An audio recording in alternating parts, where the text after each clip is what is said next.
Melanjutkan cerita dari episode sebelumnya ya. Semoga kalian suka. Penguasa Istana Yin sudah menggunakan ilmu pedangnya. Aku ingat bahwa legendanya tidak pernah membunuh satu kota hanya dengan satu pedang. Pedang putih di tangannya memiliki roh pedang yang dapat membentuk segala objek sebagai sarana serangan. Meskipun dia saat ini hanya orang yang dibangkitkan, tapi kekuatannya masih sangat menakutkan. Ini membuatku penasaran. Apakah orang bertopeng itu benar-benar dapat menyaingi master pedang dari Istana Yin? Atau orang itu hanya membual dengan mengaku akan membunuhnya sendirian? Ucap salah satu orang di samping aula itu. Dihadapkan dengan keterampilan bertarung di tingkat kuno, memang benar bahwa Xiaoyan saat ini tidak memilikinya. Namun tidak memiliki bukan berarti tidak bisa menandinginya. 82 pukulan dewa adalah kartu truf dari klan Yuan Shen. Dan itu hanya bisa dipraktikkan oleh eksistensi keabadian fisik. Kekuatannya yang menakutkan bahkan tidak kalah dari skill bertarung di tingkat kuno. Xiaoyan mengepalkan tangannya. Cahaya keemasan muncul dari kedua tinjunya. 82 pukulan para dewa, teriak Xiaoyan sambil bergerak maju. Kekuatan energi dan darah yang keluar dari tubuhnya tiba-tiba menyebar ke seluruh aula. Topeng di wajah Xiaoyan juga terlepas, sehingga segel bintang 8 yang berkedip di atas alisnya terungkap. Hanya saja gerakan Xiaoyan sangat cepat. Tidak ada yang bisa melihat dengan cermat tanda di antara alisnya. Pada saat ini semua orang hanya merasa seolah-olah ada gunung raksasa yang menekan mereka. Pernafasan mereka menjadi cepat. Darah di tubuhnya sepertinya berhenti mengalir. Paksaan ini tidak berasal dari penguasa Istana Yin. Sebaliknya itu datang dari Xiaoyan yang membombardir kerucut tajam dengan pukulan berturut-turut. Tinju Xiaoyan dilapisi dengan cahaya keemasan. Setiap pukulannya membuat suara teredam dan merobek kehampaan. Kekuatan macam apa ini? Jika itu aku yang menerimanya, aku khawatir hanya satu pukulan saja sudah cukup menghancurkanku berkeping-keping. Ucap terkejut dari seseorang yang memiliki kekuatan keabadian kaisar langkah keempat. Bahkan Fen Chang tidak bisa untuk tidak terkejut. Matanya terbelalak saat menyaksikan dampak menakutkan dari pukulan yang dilepaskan Xiaoyan. Dalam hatinya dia merasa beruntung karena tidak menyinggung Xiaoyan sebelumnya. Jika tidak, nasibnya mungkin 10 kali lebih buruk daripada Mugi. Dengan kekuatan yang ditampilkan Xiaoyan, itu bukan sesuatu yang bisa dia terima dengan kekuatannya. Seperti yang dikhawatirkan, orang ini sengaja menyembunyikan kekuatannya. Dia sebenarnya sangat kuat. Keabadian Kaisar langkah ke-6 yang terpancar di permukaan hanyalah tipuan. Tidak heran dia memiliki kepercayaan diri melawan penguasa Istana Yin sendirian. Sungguh beruntung tidak menjadi musuhnya. Kami bahkan tidak memenuhi syarat untuk bertarung dengannya, gumam Feng Chang. Di sampingnya Mugi yang duduk bersila selama pemulihan juga menyaksikan pertarungan Xiaoyan. Melihat keganasan Xiaoyan, niat membunuh di mata Mugi seketika langsung menghilang. Dia tidak lagi berniat balas dendam, dan bahkan sama sekali tidak memiliki kualifikasi untuk balas dendam. Kemungkinan besar hanya aura yang dipancarkan Xiaoyan sudah cukup untuk membunuhnya. Mugi segera menutup matanya dan memfokuskan pada pemulihan. Itu karena dia sudah memiliki rencana akan pergi dari sini sesegera mungkin. Terakhir kali orang ini tidak membunuhku. Tapi jika dia benar-benar berhasil membunuh penguasa Istana Yin, dia mungkin tidak akan melepaskanku dengan mudah setelahnya. Sial, aku tidak bisa menunda lebih lama lagi. Yang terbaik adalah pergi dari sini dengan cepat, ucap Mugi di dalam hatinya. Dia jelas tahu betul dengan arti kata memberantas akar permasalahan untuk mencegah masalah di masa depan. Mugi tidak akan berjudi untuk menunggu di sini. Ketakutan memenuhi hatinya. Dia tidak lagi peduli dengan cederanya. Sosoknya berdiri dengan susah payah dan meninggalkan tim dengan diam-diam. Tentu kecuali Mugi ada 3 orang yang pernah menyinggung Xiaoyan sebelumnya. Melihat bahwa Mugi pergi, mereka juga mengikutinya setelah ragu-ragu sejenak. Pada saat ini ledakan terus terdengar dari waktu ke waktu. Segel tinju emas Xiaoyan akhirnya mencapai akhir dari pukulannya. Itu menghancurkan kerucut tajam dan mengubahnya menjadi energi pedang yang menyebar. Dampak yang kuat melanda. Hal yang aneh adalah tampaknya ada batasan khusus yang ditetapkan di sini. Dampak energi kekerasan yang menyebar tidak merusak bangunan sama sekali. Kekuatan orang ini bukan keabadian dewa, gumam Xiaoyan setelah melakukan kontak dengan serangan itu. Dengan kekuatan tempur Xiaoyan saat ini, tidak seorang pun yang dapat mengancamnya di bawah kekuatan keabadian dewa. Namun sayang sekali Xiaoyan tidak lagi memiliki domain dewa abadi. Tanpa kekurangan ini, Xiaoyan bukan tandingan siapapun di bawah keabadian dewa. Setelah bergabung dengan klan Yuan Shen, Xiaoyan memiliki kekuatan keabadian fisik bintang 8.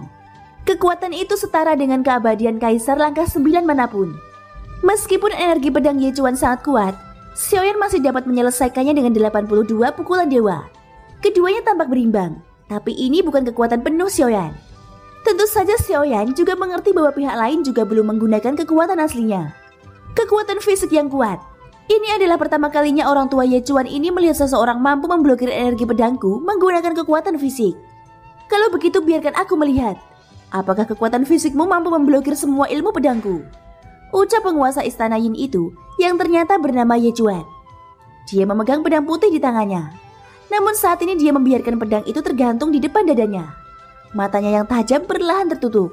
Di keningnya sebuah cahaya tiba-tiba menyala mengungkapkan tanda daun. Pada saat yang sama kekuatan abadi yang agung melonjak di atas pedang putih. Lalu bayangan putih tiba-tiba muncul di belakang Ye Chuan. Itu adalah roh pedang. Aura kuno menyebar ke seluruh aula. Perasaan yang menusuk jantung menjadi semakin kuat. Di sisi lain Xiaoyan sedikit mengernyit, dia juga tidak berani gegabah. Dengan kendali pikirannya, segel bintang 8 berkelap-kelip di keningnya. Segera setelah itu tubuhnya mulai tumbuh pesat dengan kecepatan yang terlihat oleh mata telanjang. Jelas Xiaoyan tidak berniat membuang-buang waktu di sini. Oleh karena itu dia tidak ragu untuk mengungkapkan kartu trufnya dan membuat pertempuran cepat. Hanya dalam sekejap mata, sosok Xiaoyan sudah membesar hingga 100 kaki. Pada saat ini segel bintang 8 di antara alisnya bersinar terang. Semua orang yang menyaksikan ini akhirnya melihat dengan jelas tanda bintang di antara alis Xiaoyan. Mengapa segel bintang ini terlihat begitu familiar? Ucap salah satu orang itu sambil menunjuk ke arah Xiaoyan. Itu benar, segel bintang ini sesuatu yang pernah kita lihat sebelumnya. Itu persis sama dengan segel bintang di kening penguasa Istana Siang. Penguasa Istana Siang adalah eksistensi keabadian fisik dari ras Yuanzhen. Mungkinkah dia juga orang dari ras Yuanzhen? Ucap terkejut salah satu tokoh di samping aula itu. Bukankah dunia luas sudah lama hancur? Sejak malapetaka itu, keberadaan ras Yuanzhen sudah hampir punah. Aku tidak menyangka bahwa ras Yuanzhen yang menakutkan itu sebenarnya muncul di sini. Segera serangkaian seruan tiba-tiba datang dari samping aula. Mereka memandang Xiaoyan dengan tidak percaya. Tidak heran jika sebelumnya ada rasa penindasan yang begitu kuat. Aku ingat bahwa penguasa Istana Siang juga memiliki segel bintang 8 di antara alisnya. Bahkan mungkin kekuatan orang ini masih di atas penguasa Istana Siang. Keributan percakapan pribadi terus terdengar dari aula. Mereka menyaksikan pertarungan sengit dari dua sosok itu. Seolah-olah mereka sedang melihat dua eksistensi legenda kuno sedang bertarung. Aku punya 3 pedang. 1 pedang membawa tawa ke laut, 1 pedang memusnahkan angin dan guntur, dan 1 pedang menghancurkan langit. Ucap penguasa Istana Yin. Tanda daun juga menjadi sempurna di keningnya. Ini adalah tanda unik milik klan Ye, berisi kekuatan master pedang dari klan Ye. Di sisi lain Xiaoyan juga menjadi serius. Dari kelihatannya ketika dia ingin menggunakan kartu trufnya, hal yang sama juga berlaku pada Ye Chuan. Keduanya sama-sama menunjukkan bagiannya sendiri. Kedua belah pihak tidak menunjukkan kelemahan apapun. Hidup atau mati akan ditentukan oleh siapa yang lebih kuat. Pada saat ini dua jari Ye Chuan perlahan menelusuri bilah pedangnya. Bayangan putih di belakangnya juga mengikuti gerakannya. Setelah itu Ye Chuan perlahan mengangkat tangannya, lalu menebasnya ke arah Xiaoyan. Apa yang menakutkan bukanlah itu, tetapi sosok roh pedang di belakangnya yang membuat gerakan sama. Energi pedang putih yang panjangnya 100 kaki datang dengan suara berdengung. Itu mengandung niat pedang yang kuat, yang bahkan dapat melelehkan udara dimanapun ia melewatinya. Di sisi lain Xiaoyan mendengus dingin saat melihat ini. Tubuh besarnya juga dipenuhi dengan gas putih. 7 tapak dewa pembunuh, ayo! Teriak Xiaoyan sambil menghentakkan kakinya. Saat berikutnya bayangan kaki besar tiba-tiba jatuh. Xiaoyan kemudian menghentakkan kakinya berturut-turut. Dan total 4 bayangan kaki muncul dengan kokoh. Mereka membawa angin kencang yang tidak kalah ganasnya.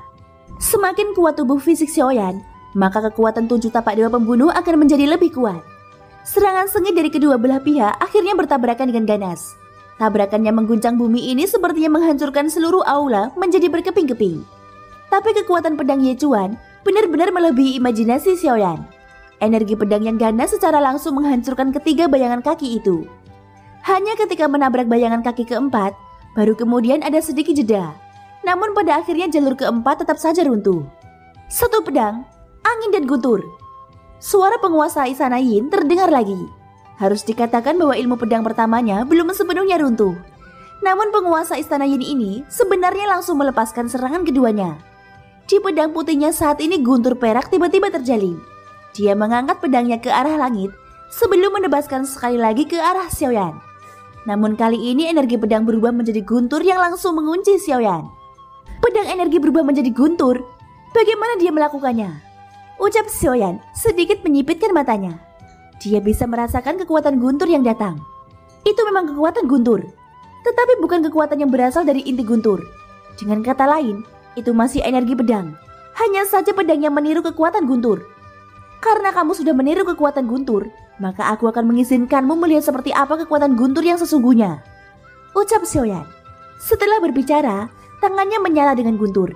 Tubuhnya yang panjang 100 kaki sudah dipenuhi guntur. Kedua matanya membentuk busur guntur. Menjadikannya tampak seperti dewa petir yang sebenarnya. Energi guntur terus mengembun di tangannya.